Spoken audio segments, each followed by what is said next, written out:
Hello, this is Patrick and welcome to another Tesla Cybertruck accessory review video. And today we've got these MOLLE panels or MOLLE panels.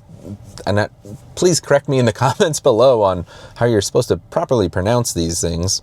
But they're cool. There's little brackets that go right above the L track. They actually connect on the L track, and then you can put your tools on there. I've got all kinds of things stacked in mine right now, and it gets it up out of the way of the bed, so you can still use the bed to put wood, sheetrock, ladders, whatever, and they're pretty easy to access, and they don't rattle around. They hold in really strong. So far, so good. You can save when you use my code TOOSMART. That's TOO SMART. And this is from EV Base. They've made the cool rack on the top of the Cybertruck. I've got a bull bar that I'm reviewing for them as well. Yeah, these are really solid construction. There's basically just 3 little bars that you mount on the back of them, then they hook onto the L track and tighten in, and they're really solid. No rattling, no moving around, no issues whatsoever on my end.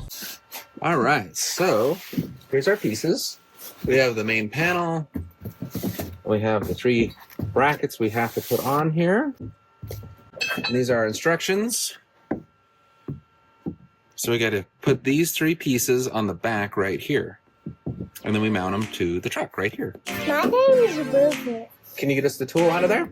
So it's for enhanced vertical storage. The Cybertruck MOLLE panel offers a vertical surface area. Also, it keeps your stuff from sliding over the hard bed liner. Heavy duty material. These are made from sturdy, lightweight, and rugged powder-coated aluminum panels that can resist all weather situations and don't crack, break, or rattle easily. It's an OEM fit. They mimic the OEM panel appearance. So if you've got the divider in the middle, they match it just perfectly. And it's also compatible with the tonneau cover, so there's no issues with it opening and closing with these. I should probably start rating these products on like a scale of 1 to 10 or something like that. And I would give these a 10 for their intent and their purpose and their functionality. They just work. There's no issues with them, and they don't really take up any extra space in the truck if you take your tools off of them.